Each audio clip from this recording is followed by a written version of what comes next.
Hi, everyone. My name is Miss Bannerman, and I'm the school counselor at Eisenhower.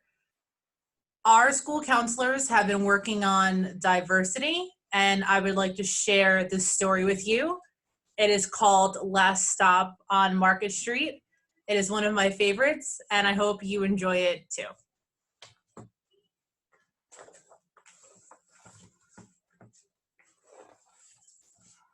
CJ pushed through the church doors, skipped down the steps. The outside air smelled like freedom, but it also smelled like rain, which freckled CJ's shirt and dripped down his nose.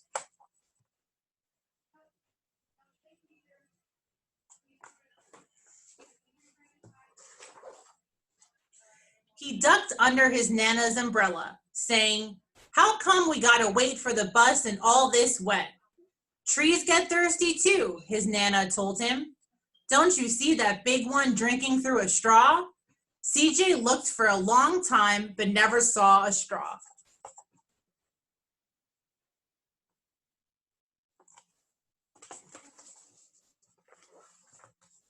From the bus stop, he watched water pool on flower petals, watched rain patter against the windshield of a nearby car. His friend Colby climbed in, gave CJ a wave, and drove off with his dad. "Nana, how come we don't got a car?"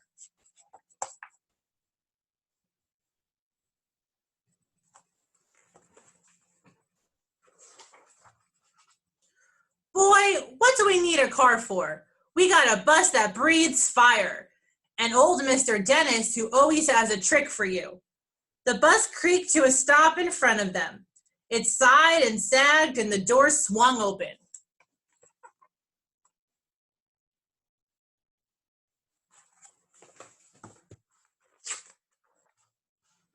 "What's that I see?" Mr. Dennis asked. He pulled a coin from behind CJ's ear, placed it in his palm. Nana laughed her deep laugh and pushed CJ along. They sat up front. The man across the way was tuning a guitar. An old woman with curlers had butterflies in a jar. Nana gave everyone a great big smile and a good afternoon. She made sure CJ did the same.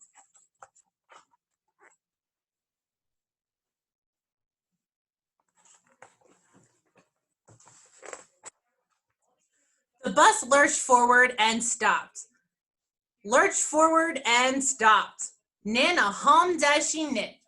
"How come we always gotta go here after church?" CJ said. "Miguel and Colby never have to go nowhere." "I feel sorry for those boys," she told him. "They'll never get a chance to meet Bobo or the Sunglass Man. And I hear Trixie got herself a brand new hat."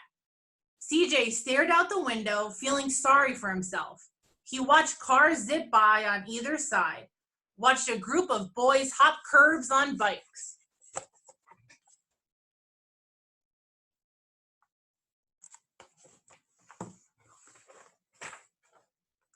A man climbed aboard with a spotted dog. CJ gave up his seat. "How come that man can't see?" "Boy, what do you know about seeing?" Nana told him. "Some people watch the world with their ears."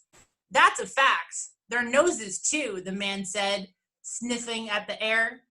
"That's a mighty fine perfume you're wearing today, ma'am." Nana squeezed the man's hand and laughed her deep laugh.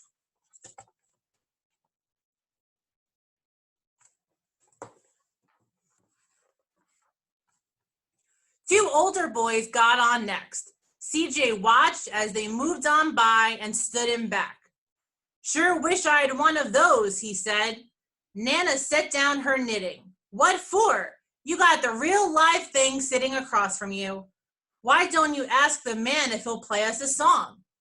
CJ didn't have to. The guitar player was already plucking strings and beginning to sing. "To feel the magic of music," the blind man whispered, "I like to close my eyes." Nana closed hers too. So did CJ and the spotted dog.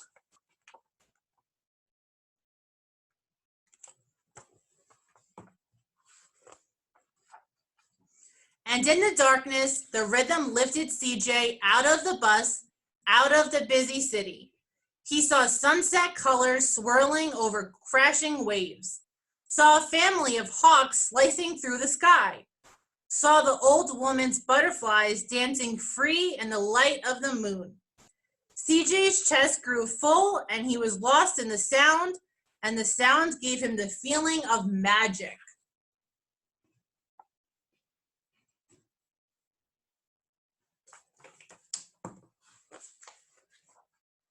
The song ended and CJ opened his eyes. Everyone on the bus clapped, even the boys in the back. Nana glanced at the coin in CJ's palm. CJ dropped it in the man's hat.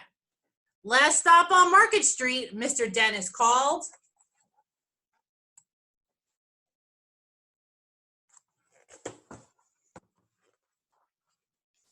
CJ looked around as he stepped off the bus. Crumbling sidewalks and broken down doors, graffiti tagged windows and boarded up stores. He reached for Nana's hand. How come it's always so dirty over here? She smiled and pointed to the sky. Sometimes when you're surrounded by dirt, CJ, you're a better witness for what's beautiful.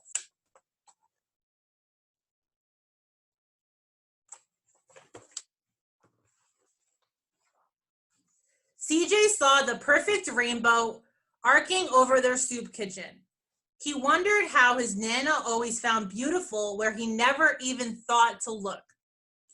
He looked all around them again, at the bus rounding the corner out of sight, and the broken street lamps still lit up bright, and the stray cat shadows moving across the wall.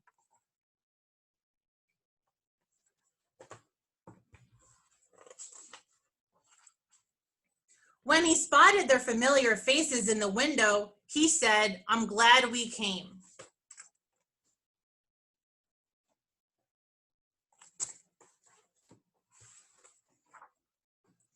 He thought his Nana might laugh her deep laugh, but she didn't.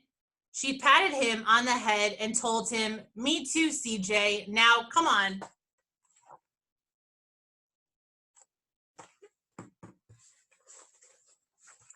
The end. Well, I hope you all enjoyed that story. I think it's important to remember that we all look different and we come from different places and we all have special talents, and that's what makes our world a beautiful place. Bye, everyone.